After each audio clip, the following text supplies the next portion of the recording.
ఎందుకంటే social engineering అనేది చాలా పకడ్బందీగా చేశాడు. డీబీటీ అనేది బాగా జరిగింది. సో ఈ రెండు ఉన్నాక తర్వాత కూడా జగన్ ఎలా ఓడిపోతాడు అనేది చాలా మంది వాదన చేసినది మనం చూసాం. అది ఇప్పుడు వస్తున్న ఫలితాలు. కానీ దీనికి నేను మొదటి నుంచి కూడా ఒకటి చెప్తున్నాను, జగన్ గెలిస్తే సంక్షేమ పథకాలు, జగన్ ఓడిపోతే ప్లస్ 99 కారణాలు ఉంటాయి. ఇవి గడిచిన 3 సంవత్సరాల నుంచి చాలా మంది కూడా జగన్కి వ్యతిరేకత ఉంది, ఎమ్మెల్యేల మీద వ్యతిరేకత ఉంది చెప్తూ వస్తున్నారు. అయితే అక్కడ జగన్ కూడా భావించింది ఒకటే, నేను చూసిన సంక్షేమ పథకాలు చూసి ఓటేయాలి తప్ప ఈ మధ్యలో ఎమ్మెల్యేలు ఎవరు ఏందనే దాంట్లో కూడా చాలాసార్లు ఆయన అట్లా వ్యవహార శైలి అట్లా ఉందని కూడా విమర్శలు వచ్చాయి, చూసాము.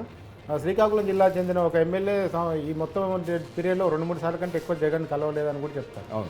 అంటే వ్యక్తులను కలవటం, ఎమ్మెల్యేలను సొంత వాళ్ళని కలవటం ఒక పద్ధతి అయితే, వస్తున్న వ్యతిరేకతని అయితే జగన్ ఒక మంచి పని ఏం చేసిందంటే, ఎవరెవరికైతే వ్యతిరేకత బాగుందో వాళ్ళందరినీ పిలిచి రిపోర్ట్లు ఇచ్చాడు. నీ మీద ఇట్లా వ్యతిరేకత ఉంది, మార్చుకో, నువ్వు ఇట్లా చెయ్యి, ఇట్లా చేస్తే పార్టీకి ఉపయోగం. ఇంటింటికి తిప్పాడు కదా ఎమ్మెల్యేలను, ఎవరిని ఇంట్లో పడుకొని వేయలేదు. మొత్తం ఎప్పటికప్పుడు రిపోర్ట్లు తెప్పించుకొని ఒక్కొక్క ఈవెన్ ఒక ఎమ్మెల్యే హైదరాబాద్కి వస్తే కూడా, అన్న మీ హాస్పిటల్ పని అయిపోయిందా, మళ్ళీ ఎప్పుడు వస్తారు విజయవాడ అని కూడా అట్లా కూడా ఎంక్వైరీ చేసి అడిగిపించిన